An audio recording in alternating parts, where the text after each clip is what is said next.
সালাম। শোনা যাচ্ছে কিনা একটু জানাবেন যে শুনতে পাচ্ছেন কিনা।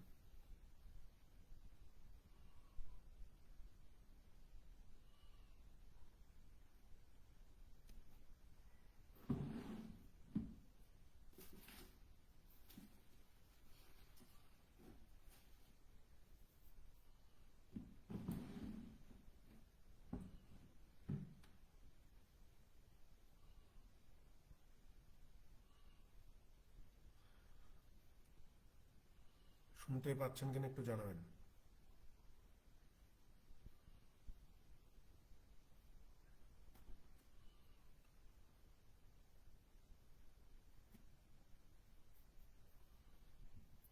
শোনা যাচ্ছে।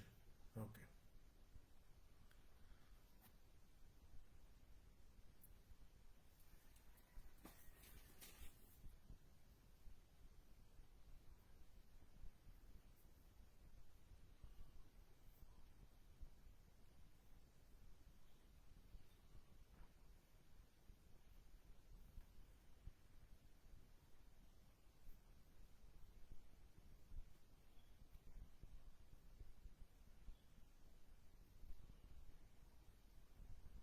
দেখেন, আজকে আমরা 2023 সালের অফিসার ক্যাশের প্রশ্ন সমাধান করব।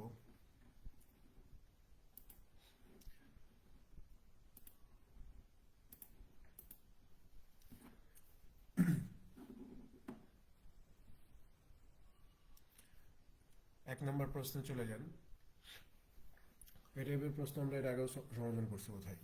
মানে বলা হচ্ছে যে 2 to the power 30 plus 2 to the power 30 plus 2 to the power 30 plus 2 to the power 30 সমান সমান কত হবে। ঠিক আছে, তাহলে আমরা লিখি যে 2 to the power 30 plus 2 to the power 30 plus 2 to the power 30 plus হচ্ছে 2 to the power 30। তাহলে এখানে কয়টা আছে? 1 2 3 4, চারটা আছে। তাহলে 4 into 2 to the power 30 লিখতে পারি, কারণ 2 to the power 30 এখানে চারটা আছে। সো 4কে আমরা 2 এর বেজে লিখতে পারি যে 2'র ওপরে পাওয়ার 2, আর এখানে 2'র ওপরে পাওয়ার কত? 30। সো বেস বেস সমান হলে পাওয়ার দুইটা কি হয়ে যাবে? গুণ থাকলে যোগ হয়। তাহলে 2 to the power 2 প্লাস 30, তাহলে এখানে কত হচ্ছে? 2 to the power 32 হচ্ছে। উত্তর কোথায় আছে? এই যে অপশন সিতে আছে।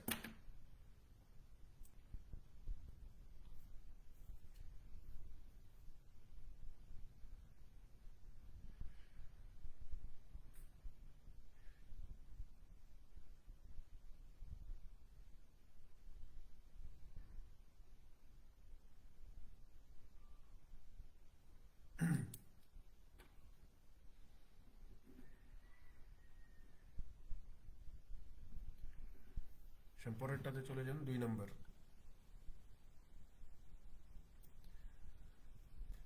দেখেন, এখানে বলা হচ্ছে যে if the sum of three consecutive integer is 210, then the sum of the two smaller integer is. বলতেছে যে তিনটি ধারাবাহিক সংখ্যার সমষ্টি 210 হলে ছোট দুইটা সংখ্যার যোগফল কত। তাহলে এটা একটা ধারাবাহিক সংখ্যা, এটা একটা ধারাবাহিক সংখ্যা, এটা একটা ধারাবাহিক সংখ্যা। সো তিনটা যেহেতু ধারাবাহিক সংখ্যা, সো এই তিনটা সংখ্যার গড় বের করার জন্য আমরা কি করব? এই যে 210কে জাস্ট 3 দিয়ে ভাগ করব। 210কে 3 দিয়ে ভাগ করলে গড় কত পাওয়া যায়? 70 পাওয়া যায়। আমরা জানি গড় কোথায় থাকে? মাঝখানে থাকে। সো এগুলা যদি কনজিকিউটিভ ইন্টিজার হয়, তাহলে এইটা 70 হলে এটা 71 হবে, আর এইটা কত হবে? 69 হবে। তো বলতেছে যে ছোট দুইটার যোগফল কত। তার মানে এইটা আর এইটা, এই দুইটার যোগফল কত? 70 আর 69 যোগ করে দিলে এই যে 139 পাওয়া যায়। উত্তর আছে অপশন এতে।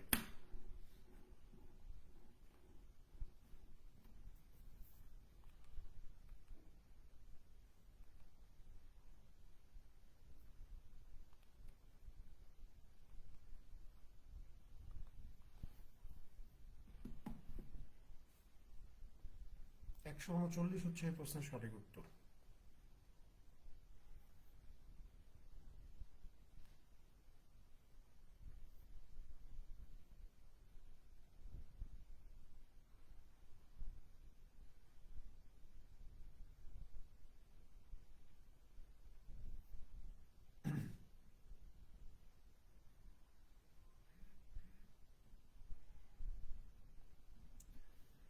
পরেরটাতে চলে যান 3 নাম্বার। দেখেন এটা রিপিট প্রশ্ন। এইটা একটা রিপিট প্রশ্ন যেটা আমরা এর আগেও সমাধান করে আসছি, এবং আমি বলছি যে এই ধরনের যত প্রশ্ন আছে উত্তর হবে কত? 1। ঠিক আছে, রিপিট প্রশ্ন এটা। পরেরটাতে চলে যান 4 নাম্বার। দেখেন এখানে বলা হচ্ছে যে square plus B square equal to 45 and A B equal to 18, find 1/a plus 1/b equal to what. ভাই খুব সহজ একটা জিনিস, যদি আমরা জাস্ট এইটার উপর ফোকাস করি তাহলে আমরা উত্তর বের করতে পারবো। দেখেন এর সাথে বি কে গুণ করলে আমরা কত পাই? 18 পাই। তাহলে কোন কোন সংখ্যা গুণ করলে 18 পাবো? আপনি বলবেন যে 18-র সাথে 1 গুণ করলে 18 পাওয়া যাবে, 9-এর সাথে 2 গুণ করলে 18 পাওয়া যাবে, 6-এর সাথে 3 গুণ করলে 18 পাওয়া যাবে। আর কোনো সংখ্যাই নাই যে যাদের গুণ করলে 18 পাওয়া যাবে। সো এখানে আমরা এই 18কে যদি এ ধরি তাহলে সেটা 45-এর চেয়ে বেশি হবে, 9কে যদি এ ধরি তাহলে সেটা 45-এর চেয়ে বেশি হবে, আর এর মান যদি আমরা 6 ধরি তাহলে ঠিক আছে। যেমন এখানে বলতেছে যে square plus B square is equal to 45, তার মানে এই যে 6-এর উপর স্কোয়ার 3-এর উপর স্কোয়ার করলে আমরা কত পাবো? 45ই পাবো। তাহলে এই যে জিজ্ঞাসা করছে যে 1/a plus 1/b is equal to what, তাহলে 1/6 plus 1/3 is equal to what? এই যে 6, এখানে 1, এখানে হচ্ছে 2, তাহলে 3/6, আর 3/6 মানে কত? 1/2, অর্থাৎ অপশন বি উত্তর।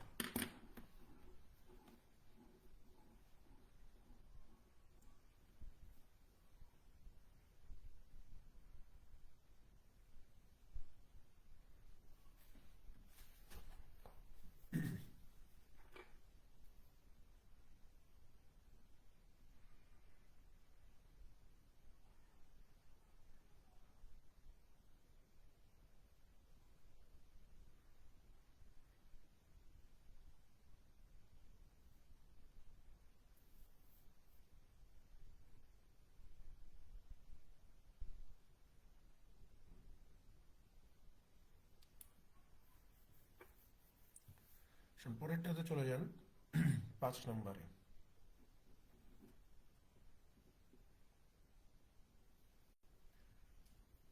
দেখেন এখানে বলা হচ্ছে যে if 1 is added to the numerator of a fraction, the fraction becomes 1. If 1 is added to the denominator, the fraction becomes half. Find the fraction.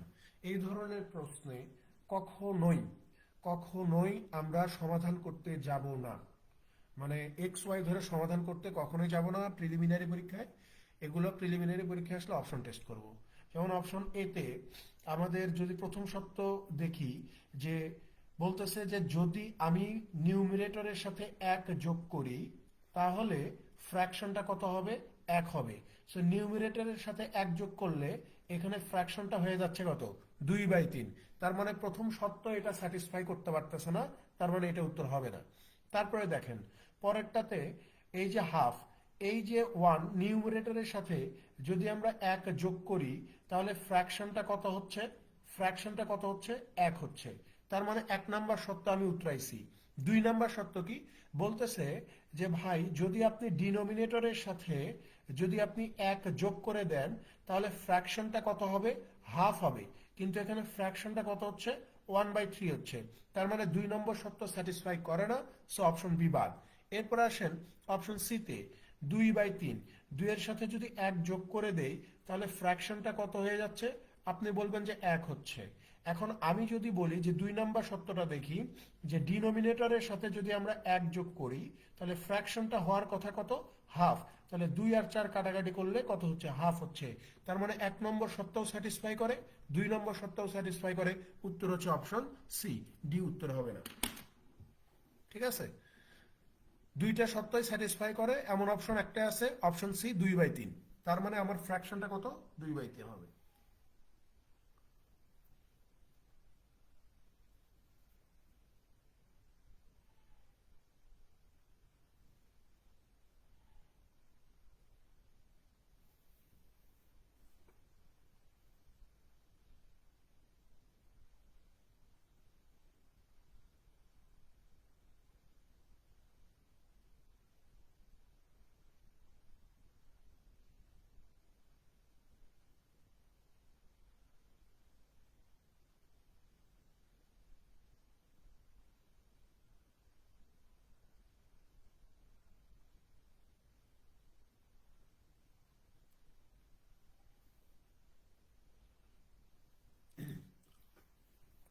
পরেরটাতে চলে যান, 6 নম্বর।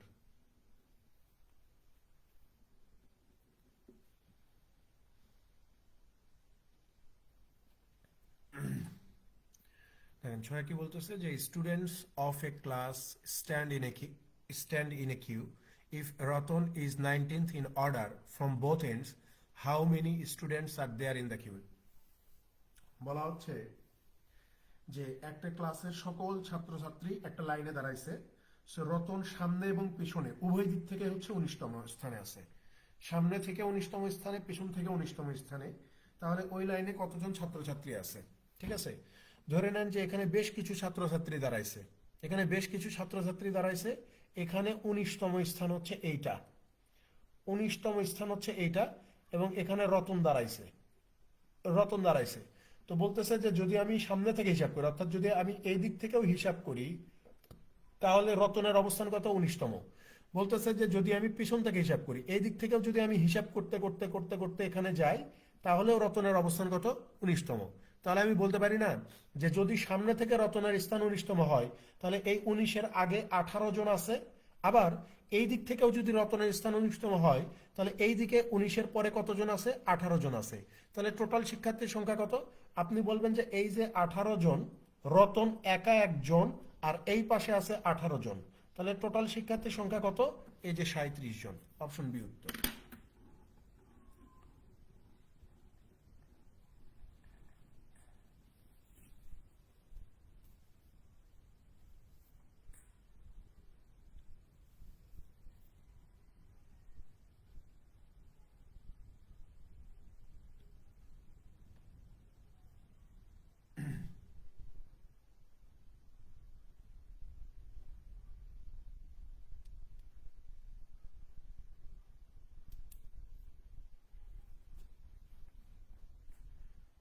পরেরটাতে চলে যান, 7 নম্বর। দেখেন এখানে বলা হচ্ছে যে the cost of 9 mangoes and 5 apples is equal to the cost of 7 mangoes and 8 apples. Find the ratio between the cost of 1 mango and the cost of 1 Apple. আমি যদি এখানে ধরে নেই যে একটা আমের দাম হচ্ছে A টাকা, একটা অ্যাপেলের দাম হচ্ছে B টাকা, ঠিক আছে? একটা আমের দাম A টাকা, একটা আপেলের দাম কত? B টাকা। তাহলে 9টা আমের দাম কত হবে? আপনি বলবেন যে 9A টাকা। 5টা আপেলের দাম কত হবে? আপনি বলবেন যে 5B টাকা। এটা সমান সমান 7টা আমের দাম কত হবে? তাহলে এই যে 7A টাকা। তারপর 8টা আপেলের দাম কত হবে? এই যে 8B টাকা। তাহলে এখান থেকে 9A থেকে 7A বাদ দিলে কত পাওয়া যাবে? 2A পাওয়া যাবে। 8B থেকে 5B বাদ দিলে কত পাওয়া যাবে? 3B পাওয়া যাবে। তাহলে এই যে একটা আম আর একটা আপেলের যে অনুপাত, মানে ক্রয় মূল্যের অনুপাত, সেটা কত? এই যে 3:2।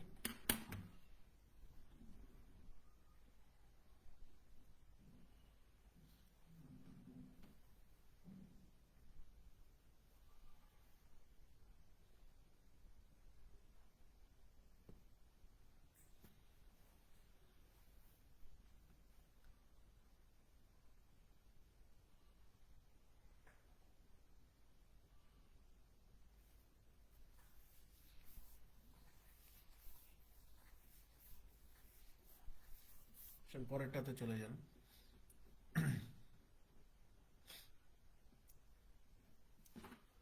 নাটে বলা হচ্ছে যে a shopkeeper has sufficient money to buy 50 books. On reduction in the price of each book by টাকা 4, he could buy 10 books more. How much money does he has? বলতেছে যে একজন দোকানদারের কাছে 50টা বই কেনার মতো যথেষ্ট টাকা আছে। তো বইয়ের দাম, মানে প্রত্যেকটা বইয়ের দাম যদি 4 টাকা করে কমে, তাহলে সে আরো 10টা বই বেশি কিনতে পারবে। তাহলে তার কাছে কত টাকা ছিল? প্রথমে এটা আমরা নর্মাল, মানে এক্স ধরে দেখি, বিষয়টা বুঝি, তারপর এটা এগুলো মুখে মুখেই করতে পারবেন, ঠিক আছে? আমি ধরেই নিচ্ছি যে প্রতিটা বইয়ের দাম কত। প্রতিটা বইয়ের যে প্রাইসটা, এটা আমরা ধরে নিচ্ছি এক্স টাকা, ঠিক আছে? এটা হচ্ছে ধরে নেন যে ওল্ড প্রাইস, ওল্ড প্রাইস হচ্ছে এক্স টাকা। তাহলে নিউ প্রাইসটা কত? নিউ প্রাইস কত? বলতেছে যে প্রতিটা বইয়ের দাম 4 টাকা করে কমে যাবে। তাহলে বইয়ের দাম আগে ছিল এক্স টাকা করে, এখন 4 টাকা করে কমবে, তার মানে প্রত্যেকটা বইয়ের দাম x-4 টাকা। বলতেছে যে আগে যখন আমার কাছে এক্স টাকা ছিল, মানে প্রতিটা বইয়ের দাম যখন এক্স টাকা করে ছিল, তখন আমি কয়টা বই কিনতে পারতাম? 50টা বই কিনতে পারতাম। কথা বুঝছেন? আগে যখন প্রত্যেকটা বইয়ের দাম এক্স টাকা করে ছিল, তখন আমি বই কিনতে পারতাম কয়টা?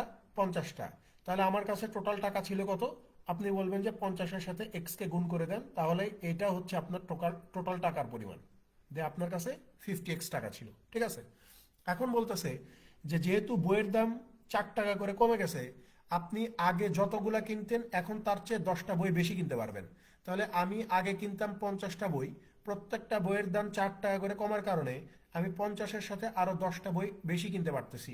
তার মানে এখন আমি বই কিনতে পারতেছি কয়টা? 60টা।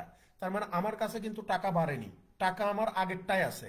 অর্থাৎ টাকা আমার এই যে 50x ছিল, 50x-ই আছে, কিন্তু প্রতিটা বইয়ের দাম 4 টাকা করে কমার কারণে আমি বই বেশি কিনতে পারতেছি। কয়টা বেশি কিনতে পারতেছি? 10টা। তাহলে এখন আমি টোটাল এই যে প্রত্যেকটা বইয়ের দাম x-4 করে হলে আমি টোটাল কতগুলা বই কিনতে পারি? আপনি বলবেন যে ভাই এই যে x-4 ইন্টু 60, বা বলতে পারেন যে 60x-240। তাহলে এইটা আর এইটা, এই দুইটা সমান না? অর্থাৎ এই যে আমি বলতে পারি না যে 50x ইকুয়াল টু 60x-240, এই দুইটা সমান না? অবশ্যই সমান, কারণ এখানেও টাকার পরিমাণ যা, এখানেও টাকার পরিমাণ তা। তো 60x থেকে 50x বাদ দিলে কত পাওয়া যাবে? 10x পাওয়া যাবে। তাহলে এই পাশে কত? 240। তাহলে x ইজ ইকুয়াল টু কত? 24। তো জিজ্ঞাসা করছে যে আপনার কাছে মোট কত টাকা আছে, মানে দোকানদারের কাছে কত টাকা ছিল। তো আমরা এখানে হিসাব করে দেখছি 50x। তাহলে জাস্ট এই যে 50 ইন্টু এক্স এর মান 24 লাগাইলে আমরা উত্তর কত পেয়ে যাব? এই যে 1200 টাকা পেয়ে যাব। তার মানে দোকানদারের কাছে ছিল হচ্ছে 1200 টাকা। বোঝা গেছে? এটাই হচ্ছে প্রশ্নের উত্তর। কিন্তু আমরা এটাকে এইভাবে না করে খুব ইজিলি করতে পারি এরকম করে, যে ভাই আমাকে বলে দিচ্ছে যে প্রতিটা বইয়ের দাম 4 টাকা করে কমার কারণে, প্রতিটা বইয়ের দাম 4 টাকা করে কমার কারণে আমি 10টা বই বেশি কিনতে পারতেছি। তাহলে আমি প্রথমে কিনতাম 50টা বই, 50টা বই। তো এই 50টা বইয়ের দাম কত আমি জানি না, কিন্তু এই বইগুলোর দাম যাই হোক না কেন, প্রত্যেকটা বইয়ের দাম আমার কি হয়ে গেছে? 4 টাকা করে কমে গেছে। তো 50টা বইয়ের প্রত্যেকটা বইয়ের দাম 4 টাকা করে কমে গেলে আমার বই কিনতে কত টাকা কম লাগবে? 50টা বই কিনতে কত টাকা কম লাগবে? আপনি বলবেন যে 200 টাকা কম লাগবে। এই যে 200 টাকা কম লাগতেছে, এই 200 টাকা দিয়ে আমি নতুন আরো 10টা বই কিনতে পারতেছি। তাহলে এই যে 200 টাকা দিয়ে যদি আমি 10টা বই কিনতে পারি, তাহলে প্রতিটা বইয়ের দাম কত করে আসতেছে? 20 টাকা করে আসতেছে। 20 টাকা করে আসতেছে। তাহলে প্রতিটা বইয়ের দাম যদি 20 টাকা করে হয়, 20 টাকা করে আমি কয়টা বই কিনতে পারি? আপনি বলবেন যে আগে কিনতেন 50টা, এখন নতুন করে এই যে দাম কমার ফলে আরো 10টা কেনেন। তাহলে এখন আপনি বই কেনেন 50 প্লাস 10 60টা। তাহলে প্রতিটা বইয়ের দাম 20 টাকা করে হলে আপনার কাছে টোটাল টাকা আছে কত? এই যে 60 গুণন 20 ইজ ইকুয়াল টু 1200 টাকা আছে। ঠিক আছে? মুখে মুখে করা যায়।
পরেরটাতে চলে যান, 9 নম্বর।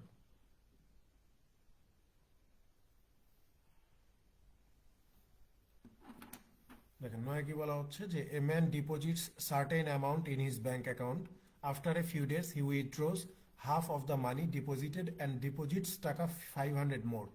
If he has a balance of taka 2000 in his bank account, find the amount deposited initially.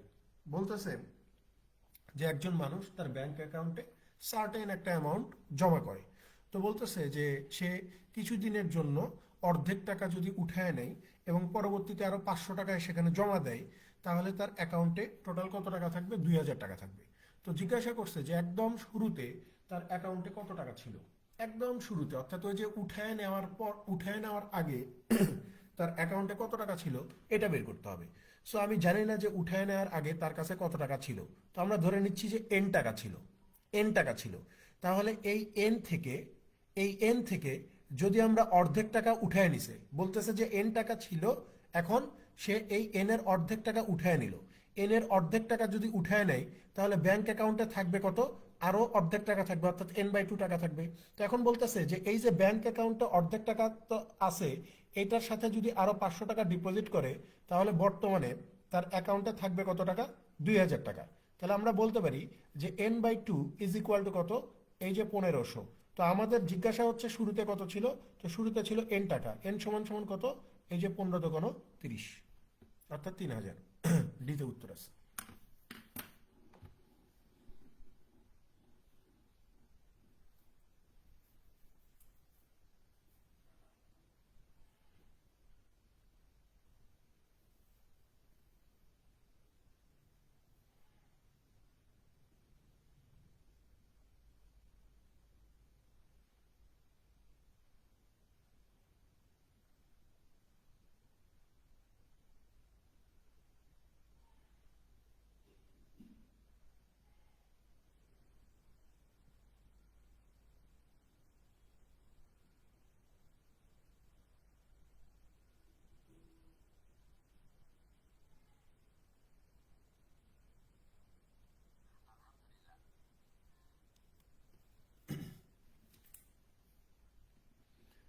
পরেরটাতে চলে যান, 10 নম্বর।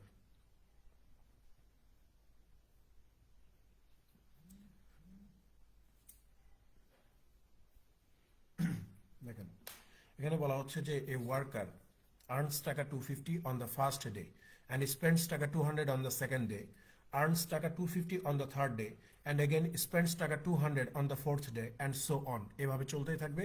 On which day would he have had taka 1000। বলতেছে যে একজন মানুষ প্রথম দিন 250 টাকা ইনকাম করবে, কথা বুঝছেন, প্রথম দিন ইনকাম করবে 250 টাকা, প্রথম দিন 250 টাকা ইনকাম করবে, দ্বিতীয় দিন সে 200 টাকা খরচ করবে। সো 250 থেকে যদি 200 চলে যায় তাহলে দ্বিতীয় দিনে থাকবে কত, 50 টাকা। তাহলে এখানে খেয়াল করেন শুধুমাত্র 2 দিনে তার কাছে সেভিংস হচ্ছে কত টাকা, 2 দিনে সেভিংস হচ্ছে কত টাকা, আপনি বলবেন যে 50 টাকা। কথাটা বুঝতে হবে, প্রথম দিন 250 টাকা ইনকাম করতেছে, দ্বিতীয় দিন এই 250 থেকে 200 টাকা খরচ করতেছে, তাহলে যেই 50 টাকা তার কাছে থাকতেছে এটা তার জন্য সেভিংস, তার সেভিংস। তাহলে 2 দিনে সেভ করতেছে কত টাকা, 50 টাকা। তো 2 দিনে যদি 50 টাকা সেভ করে তাহলে একদিনে সেভিংস কত হবে, আপনি বলবেন যে 50/2 ইজ ইকুয়াল টু 25 টাকা। তো বলতেছে যে এইভাবে চলতেই থাকবে, এইভাবে চলতেই থাকবে, যে তৃতীয় দিনে সে আবার 250 টাকা ইনকাম করবে, আবার চতুর্থ দিনে সে যে আবার এখান থেকে 200 টাকা খরচ করবে, এবং এইভাবে চলতেই থাকবে যতদিন পর্যন্ত না তার 1000 টাকা জমা হয়, যতদিন পর্যন্ত না তার 1000 টাকা জমা হয় এভাবে চলতেই থাকবে। এখানে একটা মাইন্ড গেম আছে, বুঝেন কথাটা। তাহলে আমরা দেখতে পাচ্ছি যে প্রতি দুই দিনে তার কাছে জমা হচ্ছে কত টাকা, 50 টাকা জমা হচ্ছে, প্রতি 2 দিনে জমা হচ্ছে 50 টাকা। তাহলে একদিনে গড়ে কত জমা হচ্ছে, 25 টাকা করে জমা হচ্ছে। এইরকম করে চলতেই থাকবে, ঠিক আছে। যে ধরেন যে একদিন 25 টাকা জমা করছে, আরেকদিন 25 টাকা, আরেকদিন 25 টাকা, আরেকদিন 25 টাকা, এরকম করে চলতেই থাকবে। চলতে চলতে একদম শেষ দিনে যে সে 250 টাকা এরকম ইনকাম করার ফলে তার টাকা হয়ে যাবে কত, 1000 হয়ে যাবে। কথা বোঝা গেছে? 2 দিনে সে সেভ করতেছে কত, 50 টাকা। 2 দিনে যদি 50 টাকা সেভ করে তাহলে একদিনে কত সেভ করতে পারে, 25 টাকা সেভ করতে পারে। 2 দিনে 50 টাকা সেভ করলে একদিনে করবে 25 টাকা। সো এরকম প্রতিদিন যদি সে 25 টাকা করে সেভ করে, করতে করতে করতে করতে একটা সময় আসবে যে সে একদম লাস্টের দিন সে যখন 250 টাকা ইনকাম করবে, তখন তার জমার পরিমাণ কত হয়ে যাবে, এই যে 1000 টাকা হয়ে যাবে, 1000 টাকা হয়ে যাবে। তাহলে এখানে আমরা শুধুমাত্র শেষ দিনের হিসাব ধরেই ম্যাথটার উত্তর বের করতে পারি যে ভাই 1000 টাকার জমার ভিতরে যদি আমি শেষ দিনে 250 টাকা জমা করি, শেষ দিনে যদি আমার 250 টাকা ইনকাম হয়, তাহলে বাদ বাকি যে 750 টাকা, এই 750 টাকা জমা হবে প্রতিদিন 25 টাকা করে করে 750 টাকা জমা হবে। তাহলে 25 টাকা জমা হইতে যদি আমার একদিন সময় লাগে, তাহলে এই যে 750 টাকা, এই 750 টাকা জমা হইতে কতদিন সময় লাগবে? আপনি বলবেন যে 750/25 ইজ ইকুয়াল টু 30 দিন সময় লাগবে। তার মানে 30 দিনে 750 জমা হবে, আর এই যে শেষ দিনে, লাস্টের দিনে সে 250 টাকা জমা করবে। তাহলে 30 দিন আর একদিন, টোটাল 1000 টাকা জমা হইতে তার কত সময় লাগবে? 31 দিন সময় লাগবে।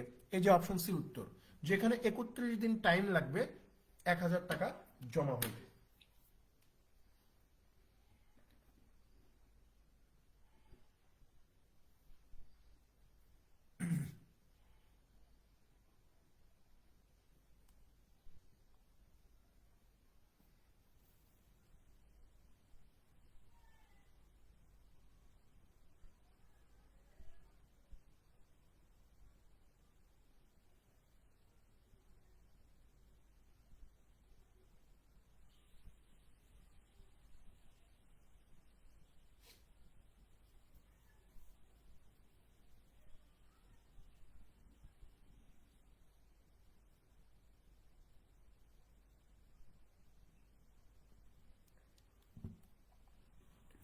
পরেরটাতে চলে যান।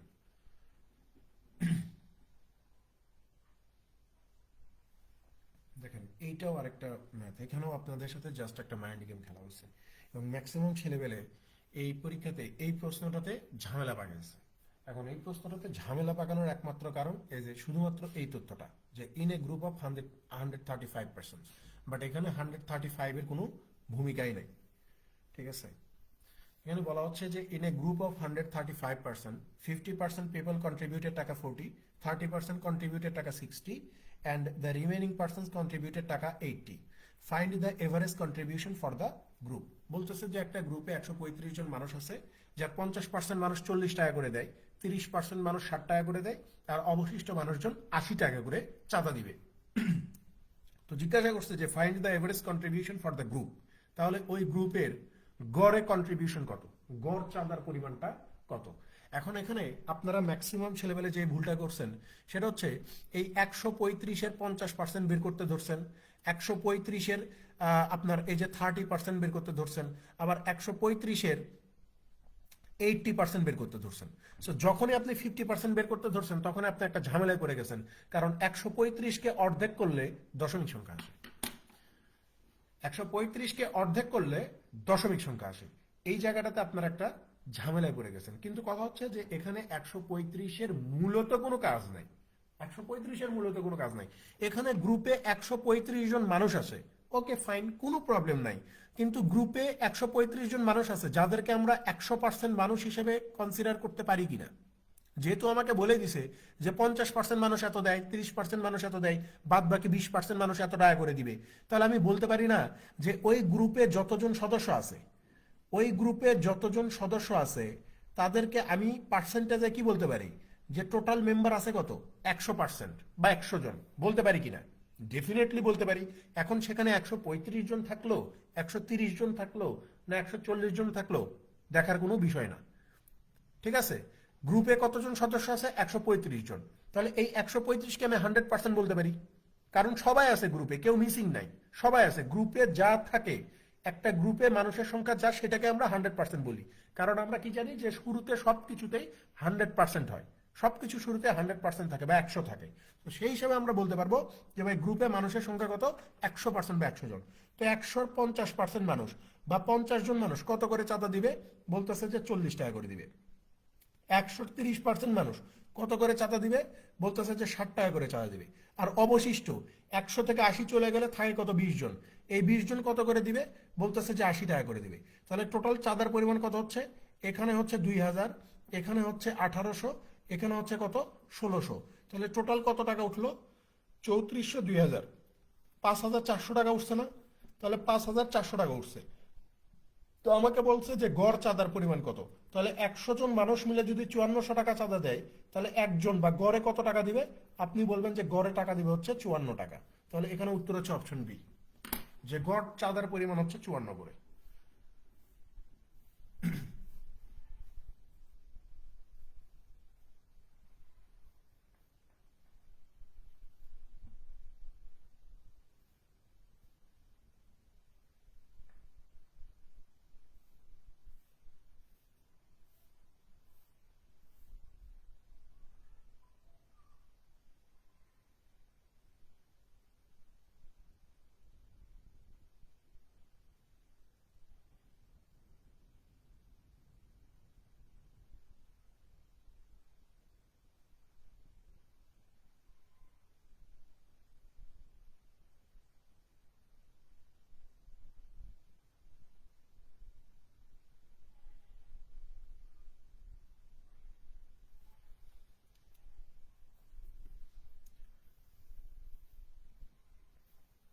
পরেরটাতে চলে যান, 12 নম্বর।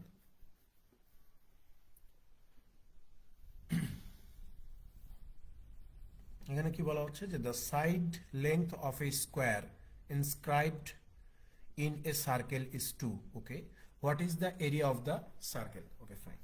বলতেছে যে একটা বৃত্ত আছে এখানে, ধরে নেন যে এটা হচ্ছে একটা বৃত্ত, এই বৃত্তের ভিতরে একটা বর্গ আঁকানো আছে। একদম অ্যাকিউরেট হবে না, বুঝে নিন, ঠিক আছে? একদম অ্যাকিউরেট তো হবে না, বুঝে নিন বিষয়টা। সো বলা হচ্ছে যে এটা একটা বৃত্ত, এই বৃত্তের ভিতরে একটা স্কোয়ার আঁকানো আছে বা বর্গক্ষেত্র আঁকানো আছে, যার দৈর্ঘ্য কত? 2। অর্থাৎ এই বাহুর দৈর্ঘ্য 2, এইটার দৈর্ঘ্য 2, এইটার দৈর্ঘ্য 2, এইটার দৈর্ঘ্য 2। আমরা জানি যে বর্গের প্রতিটা বাহু সমান হয়, সেই ক্ষেত্রে বর্গের চারটা বাহুর দৈর্ঘ্য কত? 2 2 করে। সো আমাকে বের করতে হবে what is the area of the circle.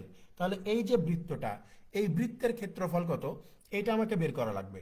So আমরা যদি বলি যে ভাইয়া এই যে এইটা হচ্ছে বৃত্তের কেন্দ্র, ঠিক আছে?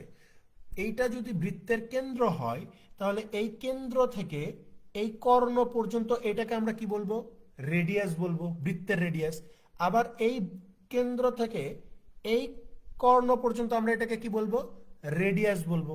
তাহলে আপনার এখানে যেইটা এই বর্গক্ষেত্রের কর্ণ, স্কোয়ার, স্কোয়ার অফ, দেখেন, তাহলে আমরা বলতে পারি যে ভাই যেইটা diagonal of square is equal two, অর্থাৎ যেইটা এই বর্গক্ষেত্রের কর্ণ, সেইটাই হচ্ছে বৃত্তের কি? ব্যাস, তাই না? Diameter, diameter of circle. অর্থাৎ যেটাকে আমরা এই বর্গক্ষেত্রের কর্ণ বলতেছি, ঠিক সেইটাই কি? বৃত্তের ব্যাস হচ্ছে না? কারণ এইটা এই কোণা থেকে একদম এই কোণা পর্যন্ত যদি টানি, তাহলে এটা কি হবে? বৃত্তের ব্যাস হবে। তো আমরা এই যে ডায়াগোনাল অফ স্কোয়ার, স্কোয়ারের কর্ণ কি হয়? বর্গক্ষেত্রের কর্ণ কি হয়? আপনি বলবেন যে √2 ইন্টু যে কোনো একটা সাইড, যে কোনো একটা সাইড। তাহলে এই যে বর্গের একটা বাহুর দৈর্ঘ্য আমার কত দেয়া আছে? 2 দেওয়া আছে। তাহলে এখানে ডায়াগোনাল অফ স্কোয়ার কত হবে? 2√2 হবে, 2√2 হবে, তাই না? 2√2 হবে। এইটা কি? এই যে ডায়ামিটার, কার ডায়ামিটার? সার্কেলের ডায়ামিটার। কারণ আমরা জানি যে বৃত্তের যেটা ব্যাস, বর্গক্ষেত্রে সেটা কর্ণ, আর বর্গক্ষেত্রের কর্ণ কত? 2√2। সো আমার এই ডায়ামিটার থেকে যদি আমি রেডিয়াস বের করতে চাই, তাহলে কি করতে হবে? এই 2√2 কে, অর্থাৎ ডায়ামিটারকে 2 দিয়ে ভাগ করতে হবে। সো 2 দিয়ে ভাগ করলে আমরা এই বৃত্তের রেডিয়াস বা ব্যাসার্ধ কত পাবো? শুধুমাত্র √2 পাবো। সো আমাকে বের করতে হবে বৃত্তের ক্ষেত্রফলটা কত সেইটা। সো বৃত্তের ক্ষেত্রফল কত? পাই আর স্কোয়ার। তাহলে এই যে আর এর মান আমরা জানি কত? এই যে √2, এইটার উপর স্কোয়ার, আর এই যে পাই, √2 এর উপর স্কোয়ার দিলে 2 হয়ে যায়, আর এখানে পাই। তাহলে বৃত্তের ক্ষেত্রফল কত? 2 পাই। এই যে অপশন সি উত্তর, অপশন সি উত্তর হবে যে বৃত্তের ক্ষেত্রফল হচ্ছে 2 পাই।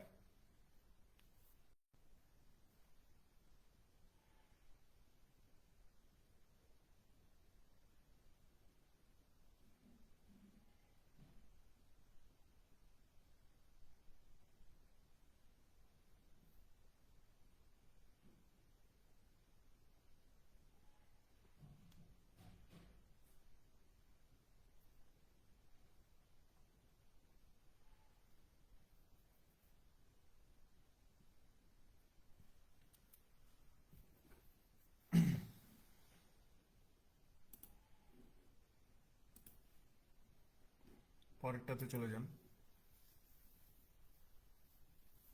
দেখেন এখানে কি বলা হচ্ছে যে if 4% of p plus q are 8 and p is a positive integer, what is the greatest possible value of q? বলতেছে যে 4% of p plus q is equal to যদি 8 হয়, আর p টা যদি একটা ইন্টিজার হয়, পজিটিভ ইন্টিজার হয়, তাহলে q এর সর্বোচ্চ ভ্যালু কত? তাহলে q এর যদি সর্বোচ্চ ভ্যালু বের করতে চাই, অর্থাৎ কিউ এর ভ্যালুটা যদি আমি ম্যাক্সিমাম করতে চাই, তাহলে পির ভ্যালুটাকে একদম মিনিমাম ধরতে হবে। একদম মিনিমাম ধরতে হবে। সো এখান থেকে ক্যালকুলেশন করলে আমরা কত পাবো, 4 8-এর ভিতরে 2 বার, তাহলে এই যে P plus Q is equal to কত হবে, 2 × 200 হবে। সো আমাদের এখানে বের করতে হবে কিউ এর ভ্যালু ম্যাক্সিমাম, তাহলে পির ভ্যালু মিনিমাম হবে। তাহলে পির ভ্যালু মিনিমাম কত ধরতে পারি, আমরা একদম মিনিমাম ধরবো, একদম লোয়েস্ট ধরবো, যে পির একদম মিনিমাম ভ্যালু 1 আর কিউ এর একদম হাইয়েস্ট ভ্যালু বা ম্যাক্সিমাম ভ্যালু আমরা 199 ধরলে এখানে 200 পাই। সো এখানে জিজ্ঞাসা করছে যে কিউ এর সর্বোচ্চ ভ্যালু কত হইতে পারে, এই যে 199 হইতে পারে। ঠিক আছে, 199, যে কিউ সমান সমান 199 হবে।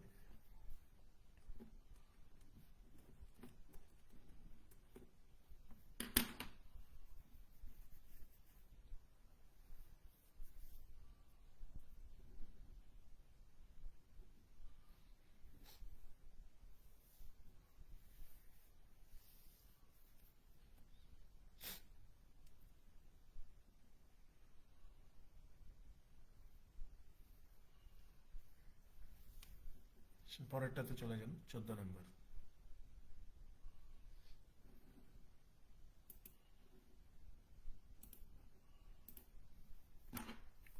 দেখেন এখানে কি বলা হচ্ছে যে income of A is 25% less than B.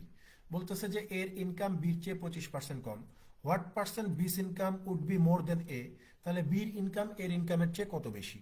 তাহলে খেয়াল করেন, এর ইনকামটা যদি বির ইনকামের চেয়ে 25% কম হয়, তাহলে আমি বলতে পারি যে বির ইনকাম যদি 100 টাকা হয়, তাহলে এর ইনকাম কত হবে, 25% কম, অর্থাৎ 75 টাকা। এটাকে ছোট করে আমরা 3:4 লিখতে পারি, তাই না? এখন আমাকে বলতেছে যে হোয়াট পার্সেন্ট অফ বিস income would be more than A, তাহলে বির ইনকাম এর ইনকামের চেয়ে শতকরা কত বেশি। তাহলে এর চেয়ে বির ইনকাম এখানে কয় টাকা বেশি হচ্ছে, আপনি বলবেন যে 1 টাকা। তো এর সাপেক্ষে বির ইনকামটা কত বেশি এটা জিজ্ঞাসা করছে পার্সেন্টেজে। সো 1/3-এর পার্সেন্টেজ ভ্যালু কত হবে, 33.33% হয়ে যাবে। এই যে অপশন বি উত্তর, যে বির ইনকাম এর ইনকামের চেয়ে 33.33% বেশি।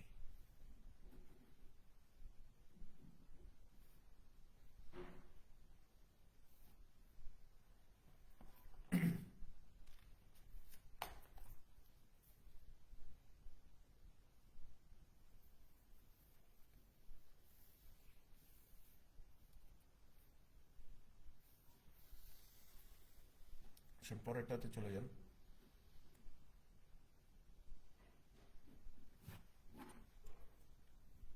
দেখেন এখানে বলা হচ্ছে যে if a rectangle length and width are both doubled, বলতেছে যে একটা আয়তক্ষেত্রের দৈর্ঘ্য এবং প্রস্থকে দ্বিগুণ করা হলো, by what percent is the rectangle's area increased, তাহলে আয়তক্ষেত্রের ক্ষেত্রফল কত পার্সেন্ট বৃদ্ধি পাবে। খেয়াল করেন, এইটা হচ্ছে পুরাতন আর এইটা হইতেছে নতুন। আমি যদি বলি যে পুরাতন অবস্থায় অর্থাৎ আগের যে আয়তক্ষেত্র ছিল তার লেংথ যদি 2 হয়, তার লেংথকে আমি 2 ধরলাম, প্রস্থকে আমি কত ধরলাম, 1 ধরলাম, তাহলে এরিয়া কত হবে, আপনি বলবেন যে 2 × 1 = 2। এখন বলতেছে যে আপনি যদি এই আয়তক্ষেত্রের লেংথটাকে দ্বিগুণ করে দেন, তাহলে 2-কে দ্বিগুণ করে দিলে কত হবে, 4 হবে। প্রস্থটাকেও যদি আমরা দ্বিগুণ করে দেই, তাহলে প্রস্থ কত হবে, 2 হবে। তাহলে এরিয়াটা কত হচ্ছে, আপনি বলবেন যে এরিয়া হবে 4 × 2 = 8। তো বলতেছে যে ক্ষেত্রফল তাহলে কত পার্সেন্ট বৃদ্ধি পাবে। আপনি খেয়াল করেন, আগে ক্ষেত্রফল ছিল 2, বর্তমানে ক্ষেত্রফল কত, 8। তাহলে এখানে কত বৃদ্ধি পাইছে, আপনি বলবেন যে ভাই 6 বৃদ্ধি পাইলো। 6 বৃদ্ধি পাইছে না, 6 বৃদ্ধি পাইছে। তাহলে প্রথমে ক্ষেত্রফল ছিল 2, এই 2-এর উপরে 6 বৃদ্ধি পাইলো, এইটা পার্সেন্টেজে দেখাইতে বলছে যে ক্ষেত্রফল কত পার্সেন্ট বৃদ্ধি পাইছে। সো 2-এর উপরে 6 বৃদ্ধি পাইলে এটা পার্সেন্টেজে কত হবে, আপনি বলবেন যে 2 এই 6-এর ভিতরে যাবে 3 বার, 3 আর 100 গুণ করলে হয়ে যাবে 300%, অর্থাৎ আগের ক্ষেত্রফলের চেয়ে নতুন ক্ষেত্রফল এই যে 300% বৃদ্ধি পাইছে।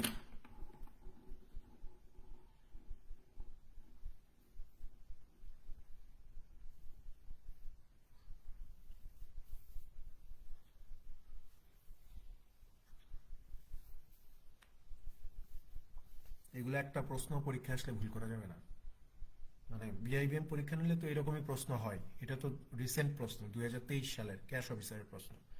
তো বিআইবিএম পরীক্ষা নিলে হয়তো এরকম প্রশ্নই করবে যেখানে ভুল হওয়ার, একটা ম্যাথ ভুল হওয়ার সম্ভাবনা 0%। ঠিক আছে, সো প্রিপারেশনটা নিতে হবে এইভাবে, এখানে একটা ম্যাথও নাই যে যেটা পরীক্ষার হলে বসে থেকে পারা যাবে না। এবং এই 20টা ম্যাথ আমার বিশ্বাস যে আমার রেগুলার ব্যাচের যারা এডি ব্যাচ বা অন্যান্য ম্যাথ ব্যাচের যারা, আমার বিশ্বাস এই 20টা ম্যাথ করতে তাদের 10 মিনিটও সময় লাগবে না। এখানে কোনো জটিল কোনো ক্যালকুলেশন নাই, জটিল কোনো ম্যাথ নাই, কোনো কিচ্ছু নাই, জাস্ট সিম্পল টাইপের ম্যাথ দিয়ে দিছে। তো 20টার মধ্যে 20টা ম্যাথ যদি 20 ধরলাম যে মানে 20টা না ঠিক করতে পারলেও 17-18টা এমনিতেই ঠিক করা সম্ভব। ঠিক আছে, 17টা-18টা ম্যাথ এমনি চোখ বন্ধ করে 10 থেকে 12 মিনিটে সমাধান করে আসা সম্ভব, কারণ এখানে কোনো জটিল কোনো ক্যালকুলেশনই নেই। এখানে যারা পিছিয়ে যাবে তারাই মূলত ফাঁকিতে পড়ে যাবে। ঠিক আছে,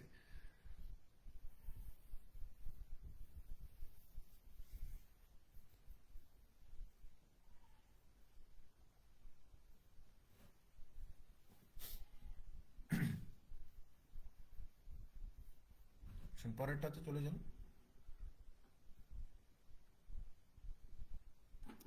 দেখেন এখানে কি বলা হচ্ছে যে এ box contains 90 nuts each of 100 grams and 100 bolts each of 150 grams. If the entire box weight 35.5 kg, then the weight of the empty box is. এটা কে পারবে না বলেন? বলতেছে যে একটা বক্সের মধ্যে 90 নাটস আছে, প্রত্যেকটার ওজন হচ্ছে 100 গ্রাম করে। তাহলে 90 নাটসের টোটাল ওজন কত?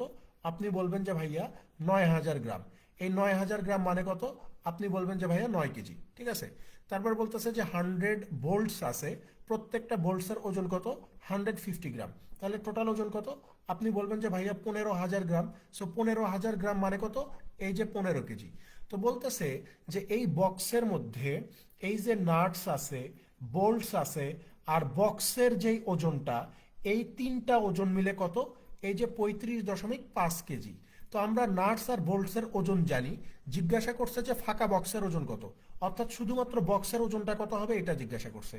তাহলে এই যে 35.5 থেকে যদি আমরা এই যে নাটস আর বোল্টসের ওজন যোগ করলে 24 পেয়ে যাই, তো এই 35.5 থেকে এই যে 24 কেজিকে যদি বিয়োগ করে দেই, তাহলেই এই যে খালি বক্সের ওজনটা কত সেটা আমরা পেয়ে যাব। সেটা কত? 11.5 কেজি, তাই না? সরি, 10.5 কেজি হবে, 10.5 কেজি হবে। না না, ঠিক আছে, 11ই হবে। 24-11, দেখেন তো ক্যালকুলেশন, 10.5 না, 35.5 থেকে 24, ঠিক আছে, 11.5ই হবে।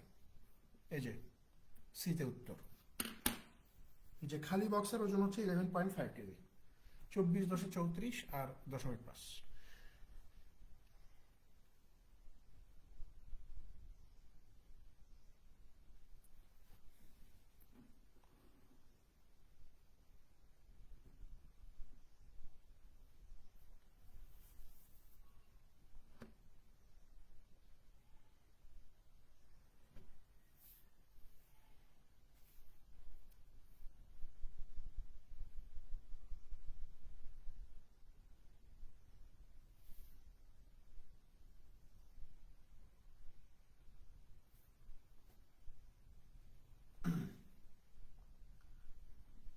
পরেরটাতে চলে যান।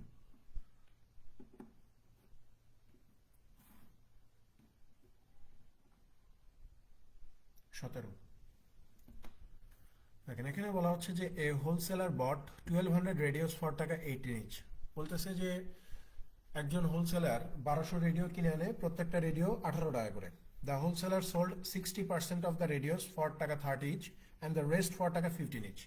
বলতেছে যে এই 1200 রেডিওর মধ্যে 60% রেডিও সে 30 টাকা করে বিক্রি করবে প্রত্যেকটা, আর অবশিষ্টগুলো 15 টাকা করে বিক্রি করবে। What was the wholesaler's average profit per radio? তাহলে ওই পাইকারি বিক্রেতার প্রতিটা রেডিও বিক্রি করে গড়ে কত টাকা লাভ হয়েছে এটা বের করে। প্রতিটা রেডিও বিক্রি করে গড়ে কত টাকা লাভ হয়েছে এটা বের করতে হবে। তাহলে দেখেন টোটাল কস্ট প্রাইস কত? টোটাল কস্ট প্রাইস কত? আপনি বলবেন যে ভাইয়া 1200 রেডিও প্রত্যেকটা 18 টাকা করে কিনছে, 12-18-তে 216 আর 2 অর্থাৎ 21,600 টাকা হচ্ছে আপনার টোটাল কস্ট প্রাইস। এখন আসেন টোটাল সেল করছে কত টাকায়?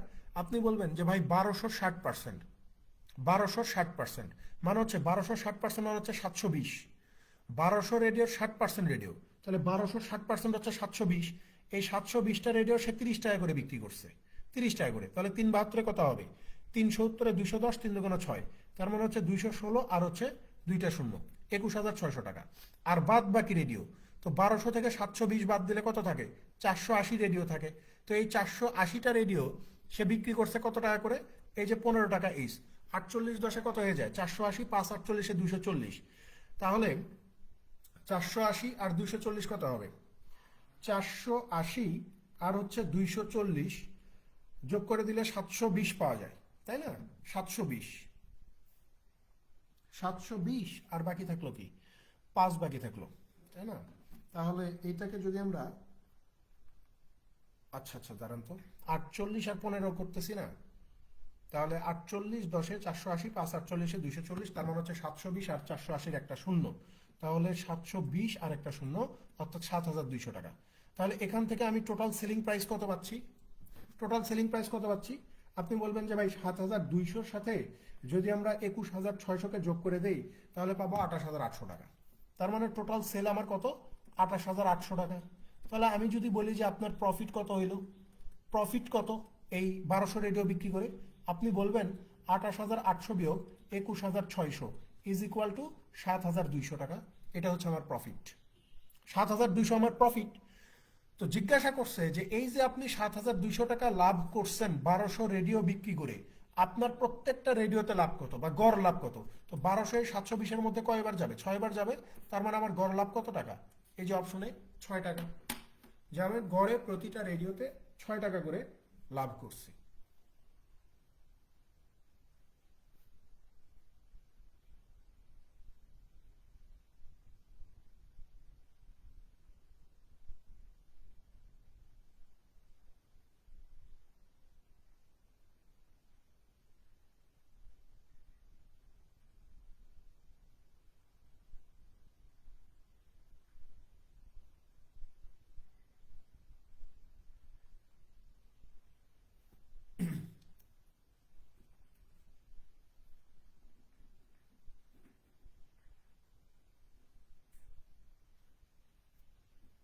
পরেরটাতে চলে যাই, 18 নম্বর। দেখেন এটা আমরা এর আগেও সলভ করছি কোনো একটা ক্লাসে, রিপিট প্রশ্ন এটা, ঠিক আছে? এটার উত্তর হচ্ছে 50 কিলোমিটার। যে 10 কিলোমিটারের পরিবর্তে যদি 4 কিলোমিটার করে হাঁটে তাহলে 20 বেশি হাঁটতেছে, তাহলে 4 পাঁচ সমান সমান যদি 20 হয়, 1 পাঁচ সমান সমান 10, তাহলে অ্যাকচুয়াল গতি জিজ্ঞাসা করছে, তাহলে 5 সমান সমান কত হয়ে যাবে? 5 10 50 হয়ে যাবে। সরি, এখানে 5 হবে, 10 লিখলাম কেন? 1 পাঁচ সমান সমান 5, তাহলে 10 পাঁচ সমান সমান কত? 50 হয়ে যাবে। আমরা সলভ করছি এর আগে এটা। পরেরটাতে চলে যান, 19 নাম্বার।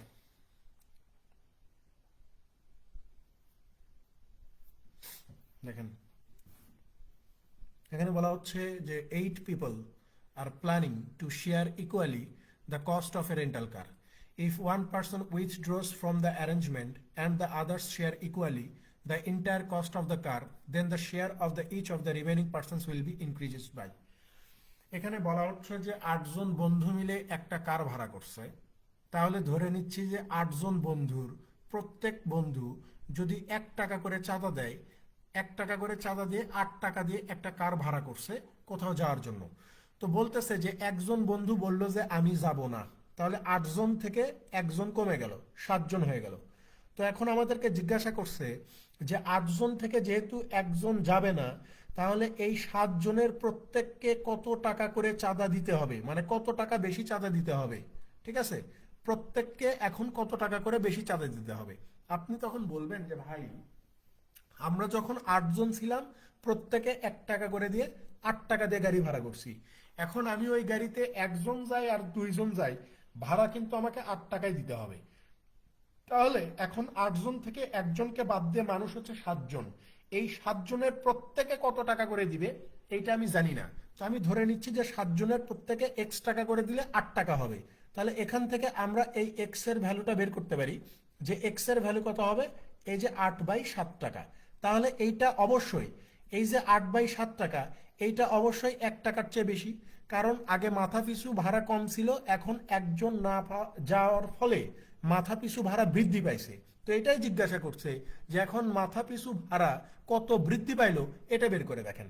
তাহলে এখনকার মাথা পিছু ভাড়া হচ্ছে 8/7 টাকা, এখান থেকে যদি এই 1 টাকা বাদ দেই তাহলে আমি উত্তর পাবো যে মাথা পিছু ভাড়া কত টাকা করে বেশি হচ্ছে। এখানে 7, এখানে 8 বিয়োগ 7, তাই না? তাহলে সমান সমান কত হবে? 1/7 টাকা। অর্থাৎ এখন মাথা পিছু ভাড়া এই যে 1/7 টাকা করে বৃদ্ধি হবে বা বেশি হবে। 1/7।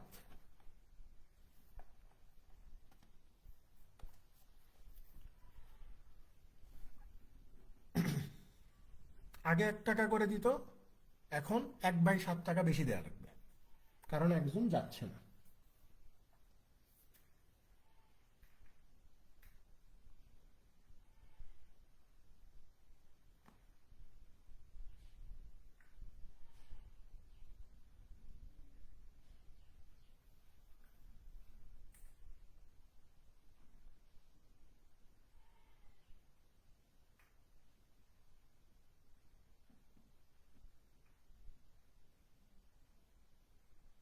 পরেরটাতে চলে যান, 20 নাম্বার।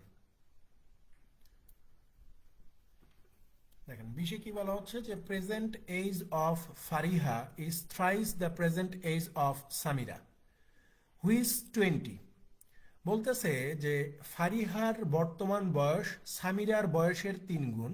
সামিরার বর্তমান বয়স যদি 20 হয়, তাহলে ফারিহার বর্তমান বয়স কত হবে?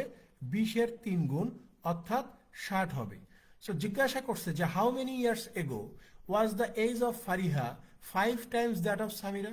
তাহলে কত বছর আগে ফারিহার বয়স সামিরার বয়সের 5 গুণ 10 গুণ ছিল 5 গুণ ছিল?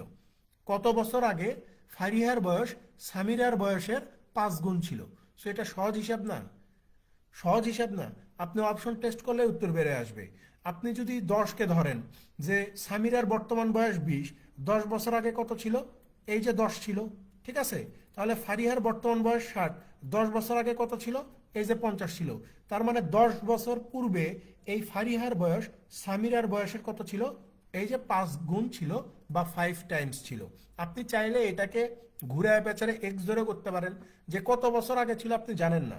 তাহলে আমরা যদি এই যে সামিরার বর্তমান বয়স থেকে ধরে নেই যে টি বছর আগে এটা ছিল, টি বছর আগে 5 গুণ ছিল, তাহলে এই 5টাকে সামিরার বয়সের সাথে গুণ করে দিলাম, আর ফারিয়ার বয়সটাকে আমি টি বছর পিছনে নিয়ে গেলাম। তাহলে এখানে 100 minus 5t is equal to 60 minus T. তাহলে 5t থেকে টি বাদ দিলে এই যে 40, 100 থেকে 60 বাদ দিলে 40, তাহলে এই যে টি ইজ ইকুয়াল টু কত? এই যে 10। অর্থাৎ 10 বছর পূর্বে আপনার এই ফারিহার বয়স সামিরার বয়সের 5 গুণ ছিল। ঠিক আছে, এটাই উত্তর।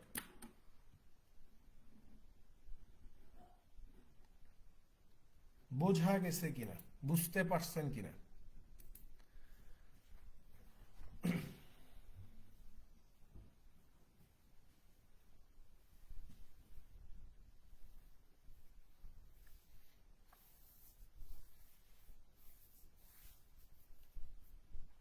কালকে একটু সবাই বেশি সময় ধরে ক্লাস করার নিয়ে বসবেন, ঠিক আছে? মানে ধৈর্য নিয়ে বসবেন কালকে, কারণ আমি চাচ্ছিলাম যে কালকে ক্লাসটা শেষ করে দিতে, কারণ শুক্রবারে অনেকের পরীক্ষা আছে, ঠিক আছে? তো শুক্রবারে তো ক্লাসটা নেওয়া যাবে না। শুক্রবারে আবার অনেকের পরীক্ষার জন্য শুক্রবারে ক্লাস নিতে পারবো না। আমাদের আর দুইটা সালের প্রশ্ন বাকি আছে, বুঝতে পারছেন?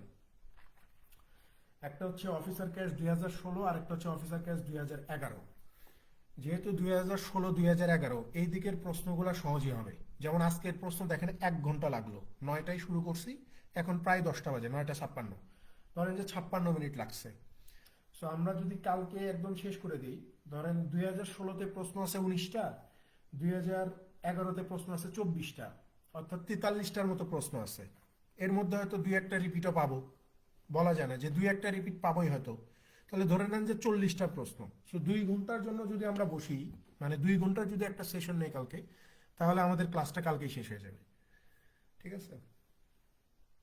সো আমার মনে হয় যে এটাই বেটার হবে, কারণ প্রশ্ন 2016-11 দিকে প্রশ্ন সহজই হবে, কঠিন হবে না। 23-এর প্রশ্ন যদি এরকম হয় ক্যাশে, তাহলে ওইগুলো আরো সহজ হবে, ঠিক আছে? সো কালকে আমরা একদম কোর্সটা শেষ করে দিতে পারবো তাহলে। তো একটু 2 ঘন্টা পড়াশোনা করার প্রিপারেশন নিয়ে বসবেন, তাহলেই হবে, ঠিক আছে? ভালো থাকবেন সবাই, আল্লাহ হাফেজ।